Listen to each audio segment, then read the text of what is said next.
ঈদ মোবারক। আসসালামু আলাইকুম।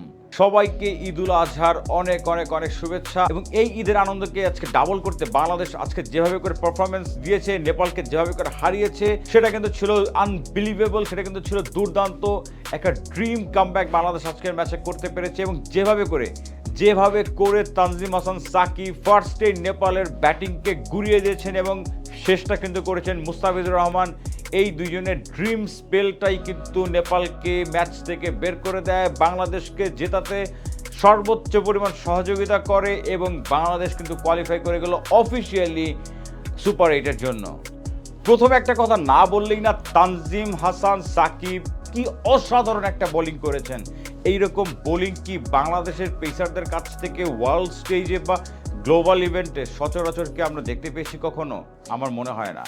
বা ইভেন যদি বলি, এই ওয়ার্ল্ড কাপে বাংলাদেশের তিনটা পেসারই মুস্তাফিজুর রহমান, তানজিম হাসান সাকিব বা তাসকিন আহমেদ যেভাবে করে বল করছেন কনসিস্টেন্টলি এভরি ম্যাচে, আমরা কি কখনো কোনো সময় কি দেখতে পেয়েছি আমাদের পেসাররা কনসিস্টেন্টলি এভরি ম্যাচে এভাবে করে পারফর্ম করতে? আজকে তানজিম হাসান সাকিব কি করলেন?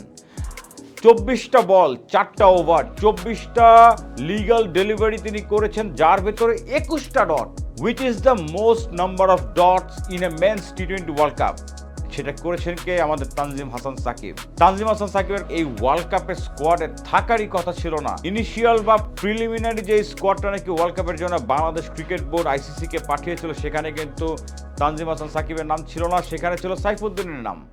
জিম্বাবুয়ে সিরিজ যখন নাকি সাইফুদ্দিনকে খেলানোর পরে গিয়ে এইটা ডিসাইডেড হয় যে সাইফুদ্দিনের বদলে তানজিম হাসান সাকিবকে ইনক্লুড করা হবে, তখন কিন্তু গালমন্দ করার লোকের অভাব ছিল না, কন্ট্রোভার্সিয়াল স্টেটমেন্ট দেওয়ার মানুষের অভাব ছিল না। আমি কিন্তু তখন আমার একটা ভিডিওতে বলেছিলাম, জিম্বাবুয়ের সাথে 5th টি-20 পরে যে আমার কাছে কেন জানি মনে হয় যে সাইফুদ্দিনকে আরেকবার রিকনসিডার করে অল্টারনেটিভ অপশন হিসেবে কি তানজিম হাসান সাকিবকে চিন্তা করা যায় কিনা, এবং সেখানে যে সিলেক্টররা রাইট চয়েসটা বা রাইট সিলেকশনটা করেছিলেন সেটা কিন্তু গত 4 ম্যাচে কনসিস্টেন্টলি তানজিম হাসান সাকিব করে দেখাচ্ছে। আজকের পিচটা ইট ওয়াজ বিলো স্ট্যান্ডার্ড। ব্যাটসম্যানদের জন্য আসলে কিচ্ছু ছিল না, যেখানে বোলারদের জন্য কিন্তু একটা প্লাস পয়েন্ট ছিল যে যদি রাইট এরিয়াতে বা রাইট লেন্থে বল ফেলতে পারে তাহলে কিন্তু বল ওয়াজ ডুইং আ লট। যেখানে নাকি আজকে রিশাদ হোসেনের বোলিং দেখে অনেকাংশে কিন্তু মনে হয়েছে যে শেইন ওয়ান যে ডেলিভারিগুলো দিতেন আনপ্লেয়েবল, ব্যাটসম্যান ছিলেন বাহাতি, তাকে বিট করে লেগ সাইড দিয়ে বেরিয়ে বল চলে গেল সীমানার বাইরে। তো আপনি চিন্তা করে দেখেন যে কোন লেভেলের টার্ন এই পিচ থেকে আদায় করতে পারছিলেন বাংলাদেশের স্পিনাররা। আজকে কিন্তু মুস্তাফিজের 19th ওভারটা ছিল ম্যাজিক্যাল, সুপার ফ্যান্টাস্টিক। কি অসাধারণ বোলিংটাই না তিনি ওই ওভারটাতে করেছিলেন। 6টা বল, যিনি উইকেটে আছেন তিনি একজন সেট ব্যাটসম্যান এবং he can hit 6 as well. সেইখানে সেই ব্যাটসম্যানকে পরপর 5টা বলে যেন নাচালেন।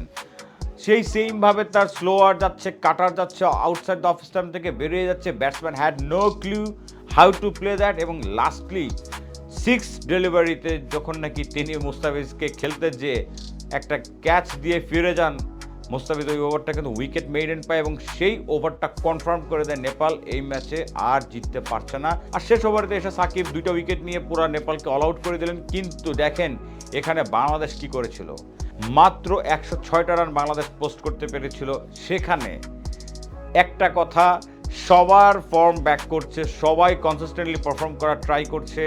বাংলাদেশের টিমের প্রত্যেকটা প্লেয়ারের বডি ল্যাঙ্গুয়েজ যখন নাকি ফিল্ডিং করছে তখন দেখেন যে সবাই যেন জান প্রাণ দিয়ে তারা ফিল্ডিং করছে এবং চেষ্টা করছে, প্রত্যেকটা এফোর্ট দেখে কিন্তু সেই জিনিসটা একদম ভিজিবল লাগছে। কিন্তু মাত্র 2 জন মানুষের ফর্মে ফেরার বা রান করার কিন্তু কোনো নামগন্ধ নেই। একজন হচ্ছে লিটন দাস, আরেকজন হচ্ছে নাজমুল হোসাইন শান্ত। ফাইনালি যেটা হলো, বাংলাদেশের বোলারদের কারণে, স্পেশালি আমি আবারও বলতে চাই তানজিম হাসান সাকিব, মুস্তাফিজুর রহমান, এই দুজনের কারণে বাংলাদেশ যেভাবে জিতলো এটা কিন্তু অবিস্মরণীয় একটা জয়, বিস্ময়কর একটা জয়। সর্বোপরি বাংলাদেশ সুপার এইটে তো চলে গিয়েছেই, ইট ওয়াজ এক্সপেক্টেড যে বাংলাদেশ সুপার এইটে যাবে ভালো মোরাল নিয়ে, হেডস হাই করে বাংলাদেশ যেভাবে করে সুপার এইটে যাবে সেজন্য কিন্তু আমরা তাকিয়ে থাকবো সুপার এইটে বাংলাদেশ কীভাবে পারফর্ম করে। কারণ পরপর 2 দিনে অস্ট্রেলিয়া এবং ইন্ডিয়ার সাথে খেলা রয়েছে এবং থার্ড টিমটা হচ্ছে Afghanistan. So it would be challenging, but I want to say if the pitch behaves like this, Bangladesh has got a real chance, because এই পিচে কিন্তু বাংলাদেশের